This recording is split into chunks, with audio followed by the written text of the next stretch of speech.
back here in hopes to catch some drives and keep them on the green, so you'd have to putt from all the way back here. But if you take your 5 wood and you hit it right here, you have a nice little flop shot right up, and you'll stick it. This course is all about the tee ball, all about the tee ball. All right, this par three, the first par three, it's a short one, but if you go at the flag every time, I go at the flag, I end up rolling off back down in here. Miss it left, you go off down in here. If you hit it right, you're actually in good shape for a decent putt. Now this hole right here, this really ticks some people off. This hole, if you hit driver with no wind, your driver lands right here, right behind this tree. It's a no shot. So I put this pot bunker out here to give you a clue, right? Lay up short of the pot bunker, and the green is wide open to you. If you hit something to lay up right here in this area, it's wide open to the green right here. And you have the angle to the green, because if you're here and you hit into this green, the slope doesn't slope away from you. But if you hit driver up into here, like say you get a wind, now look at this nasty pin position you got to deal with.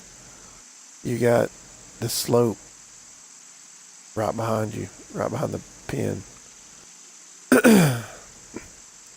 Look, that's tricky. This hole's cool because, and I don't even know how this works, but if you hit it down to the right side, you hit your driver to about right here. Look at, you got all these trees in your way. But if you hit the same shot to the left side of the fairway, the green opens up.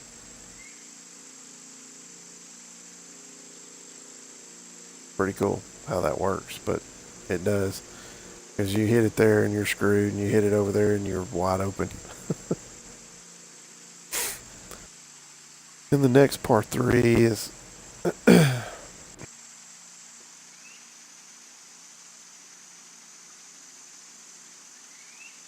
well, what I do a lot. Okay, I'll show you on this next hole.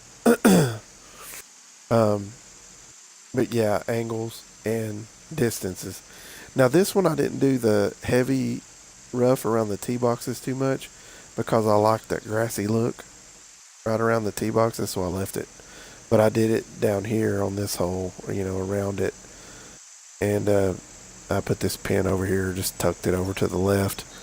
So there's multiple tiers on this par three. And you could get up here and you got a nasty putt, One thing I do is I'll hit tee shots before I get the hole built.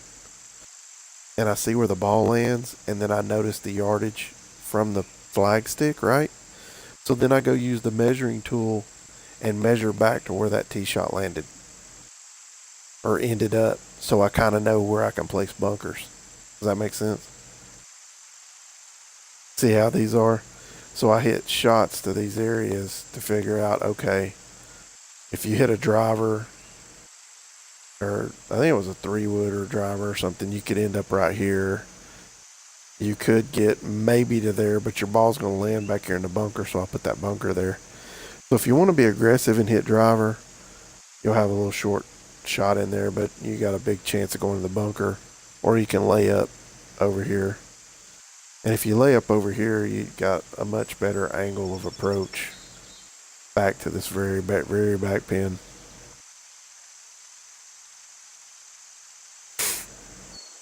Yeah. That's the theme on this one, is to try to get you to think about your tee shot, not just get up there and grip it and rip it. All right, so number 9 is a par 5, and this one has the angled fairway, right? So you can take this aggressive line and you can get your tee ball to right here, but you gotta navigate this tree and this bunker, because your ball on that line is going to land right here in this light rough and roll in. Or you can be a pansy and lay up right over here. Then you got a little bit longer shot in.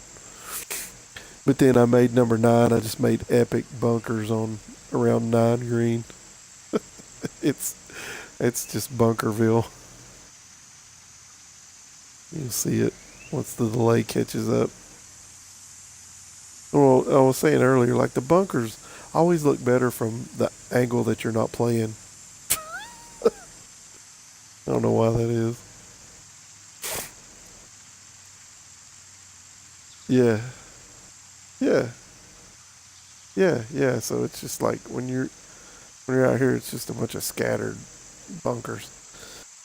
So hole 10, hole 10's kind of tricky, I think, a little bit, but it just fit, and I like the way it looks. So I know Mayhem's going to call it a taste hole, but there's no fairway bunkers because the trick is if you hit a driver, you're screwed. You're over here behind all these trees. If you hit 3 wood, you potentially gonna have a bad angle. A 5 wood gives you a pretty decent window, but you can also take driver if you want and cut it through this little gap right here. And if you pull off the driver, you're gonna end up down here with this wide open shot. So I'll give you a little reward for being brave and going with the driver. Then we got epic bunkers around that too. And then these are the 2 holes I built tonight. I'm still playing with this tree line on this one a little bit because I wanted the trees to kind of come into play a little more, make you hit it. But I guess they're there. I mean, it's almost like I wished I had this. I almost need to shift this tee box over a little bit because I want you to have to hit a draw down here into this fairway by this bunker. Yeah, I probably will. I was thinking about it. I just finished this hole tonight, so I didn't. And this is into this green. Pretty reasonable green. It's got some slope with this little back tier, but if you hit short, you should spin back down to this area. And then the par 3 that we built.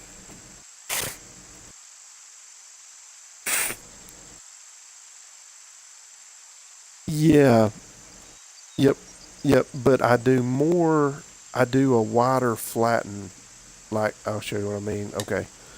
So on the fairway bunkers, well, hold on. I can, hang on. I'll lay out a hole real quick. I'll show you because it's important to do the green part.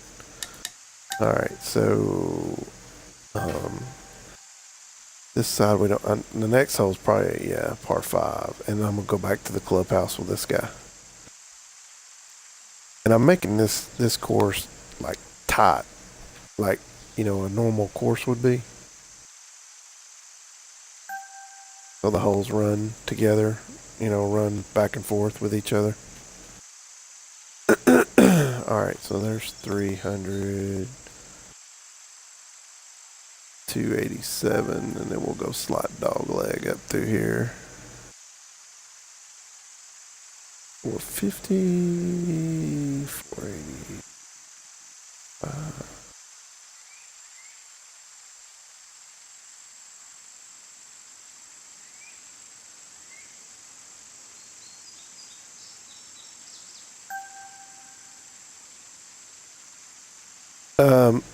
All right, so if I'm gonna do, all right, I want to see where the driver's gonna land, so I just play this hole real quick. I'm not gonna get any rollout or anything, but I'll get a general idea, right? Of course, this stupid tree's right in the way. Who put that there? But anyway, I can still hit this shot. Boy, ball squirt would be dangerous right there.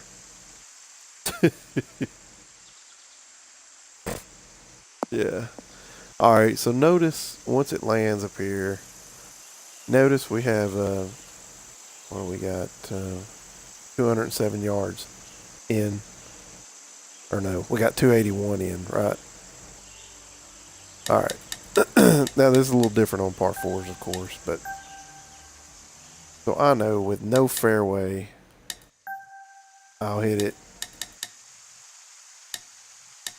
281 from the flag, right? So I go right here and I can measure back 281.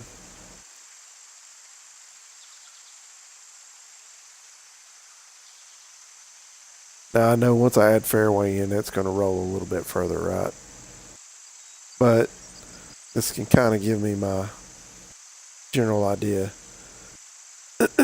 So notice I got, here we got this, it's going to be a slight dog leg. So I know you hit a decent drive, you're going to get down in this area when the fairway is laid in. So whatever I'm going to do here to screw with you, I'll figure that out later. But so you can see what the bunkers look like. All right, first thing you got to do is build the green. You have to build the green base. And this one's going to be pretty cool, I think, kind of naturally the way it sinks in here. And what I do is I'm going to flatten this, but I like to go over here, just pick a random hole and go to the green and make sure that I'm kind of symmetrical to the other greens, right? And being this is a par 5, we can probably go a little bit bigger. And I want my angle to be right, so that's a little bit too big, I think. So we're going to shrink it down a little bit and then raise it up. All right. So we got this base for the green, and notice we got this slope. I can already see that I'm going to want to put a bunker over here around this slope. But what you got to do now is you got to add your green.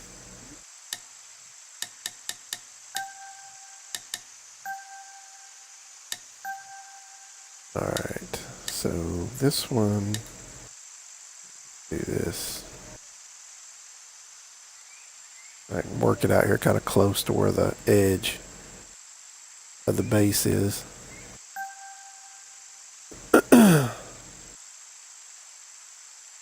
Then I always do a fairway fringe around it. Then, so we don't get ridiculed by all the golf, what do you call them? Snobs. We want our green to be kind of custom shaped. So, I don't know if I like that or not. Do something different here in the front.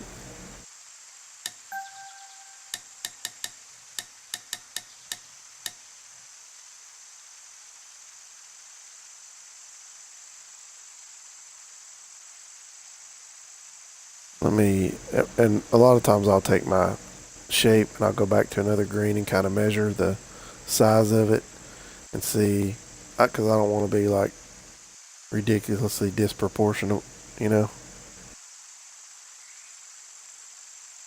Let's see what this looks like when I throw it down, if it makes a, yeah, that's all right. It doesn't look like it's out of the box, so nobody will complain too much about that, will they? And this is going to be a par 5, so by having this big, huge green, be all right, right? All right, so here's the, yeah, so all right, here's the bunker deal. All right, I'm locking these crazy shapes, right? And we'll do this one. The trick I found, Callie, on these to get that slope look is when you place it next to the green, you don't want it up here close. You want to leave a little gap off because we're going to sink it, and it's gonna get that look to it that we want.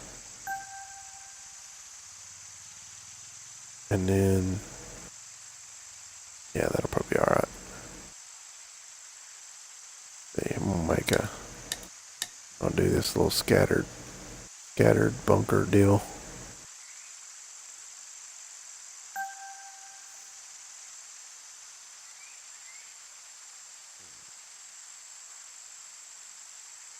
Might be a little close, but we'll see how it turns out. What I may need to do is flatten those a little bit.